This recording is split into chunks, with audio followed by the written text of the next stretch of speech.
kiss my ass.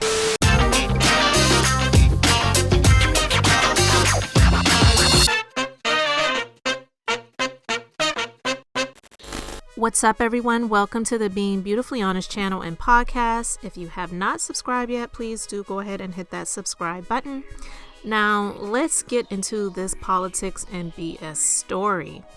Now, this story is about a top GOP Senate candidate and some allegations about his past. And I'm inclined to believe the things that his ex-wife is saying about him, because I don't believe that anybody would lie about something like this for the sake of trying to prevent somebody from getting into office. We have seen politicians over the years that have done some devious, dirty things to their exes, and they have still excelled in politics. I mean, the previous president, for example, but I'm not going to get into all of that. But anyway, this guy, his name is Eric Greitens. He is trying to make a political comeback after he was forced to resign in disgrace in 2018.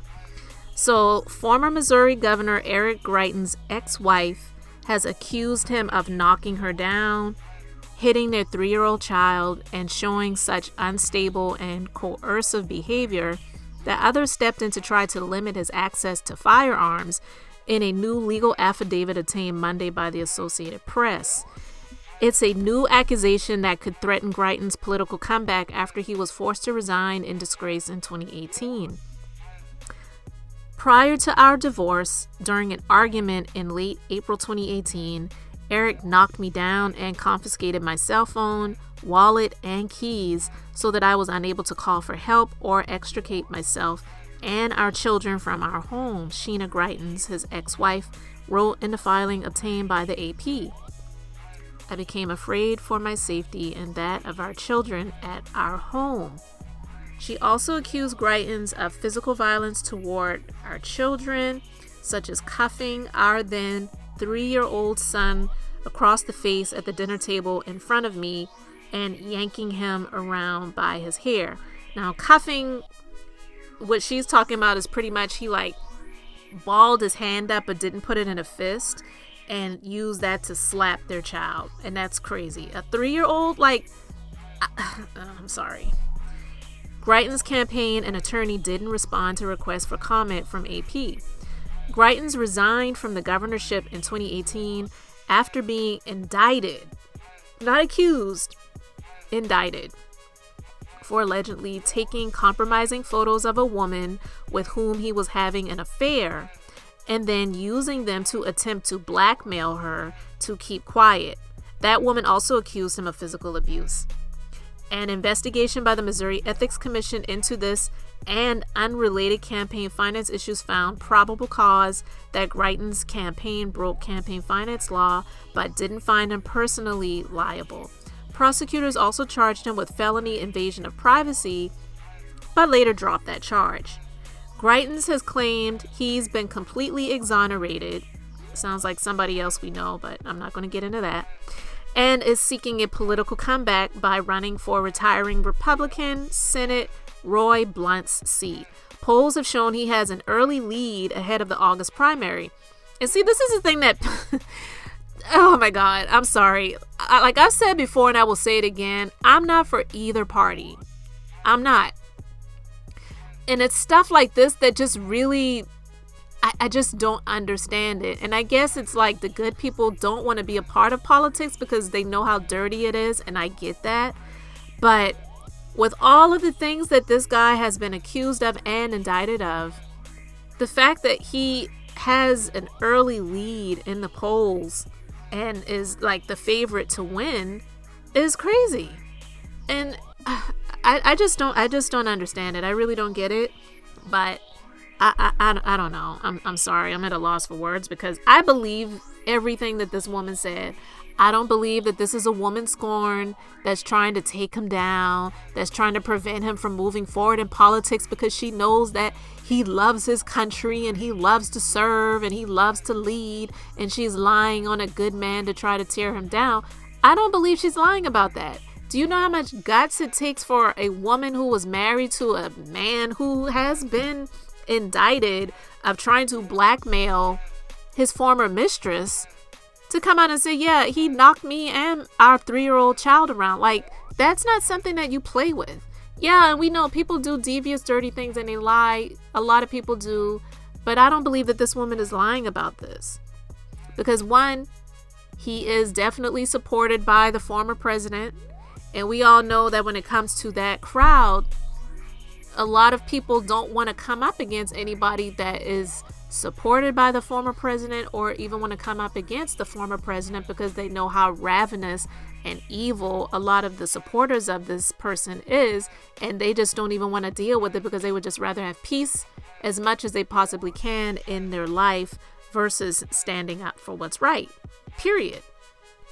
The story continues that he has run hard as a MAGA conservative, and former President DT has been warming up to potentially endorsing him. The two met at Mar-a-Lago earlier this month, but this new affidavit, which paints Greitens as unstable and abusive, could change that, while further damaging Greitens as a general election candidate should he win the primary. Greitens' ex-wife claims he bought a gun during this time, but refused to tell her where it was, and threatened to kill himself if she didn't politically support him. She also claimed that multiple people other than myself were worried enough to intervene to limit Eric's access to firearms on 3 separate occasions in early 2018, shortly before he resigned from office. And Sheena Greitens writes that he threatened to accuse her of child abuse if she didn't delete emails she'd sent to the family therapist, threatened to try to have her arrested for kidnapping when she planned to fly her children to visit her parents, and threatened to try to get her new job offer revoked. The affidavit was filed as part of a custody battle over their children, as she is attempting to move the case to her current home state of Texas, where she says the reach of his power and influence over local judges and officials is significantly less. Listen, I believe her. And when you are in an abusive relationship, it takes so much to come forward to share. And a lot of times the stuff has been going on so often and so long that they're only sharing a tip of the iceberg when they do eventually get the guts to share what has been going on in their household. And I believe that she's doing a lot of what she's doing for the sake of her children. It's not that she's trying to stop him from getting into office. This just happens to be public record because she doesn't want this crazy butthole to have access to her kids more than she believes that he should, because she's trying to protect them and she doesn't want to see her children get hurt. Because as a mother, when you give birth to children, you pretty much will lay your life on the line for your children for the sake of trying to save them. So that's why she's just pretty much like, you know what, I'm just laying it all out here. I don't really care who doesn't believe me, but these are the facts. This is the truth. And I love my kids. This ain't even about him getting into office. The fact that he's running for office at the same time that we're going through this custody battle, that's just par for the course. That really is not my problem. I'm just trying to protect my kids and get as far away from this crazy lunatic as possible. So I believe every single thing that she has said about this guy. I'm sorry, a lot of these narcissistic, like this picture of him, like he just looks like a crazy creep. And a lot of them, they are pining and desiring to have these positions of power and authority and leadership, and a lot of them really are violent in that way. And it's sad that it's affected her children, and now she's trying to save her kids.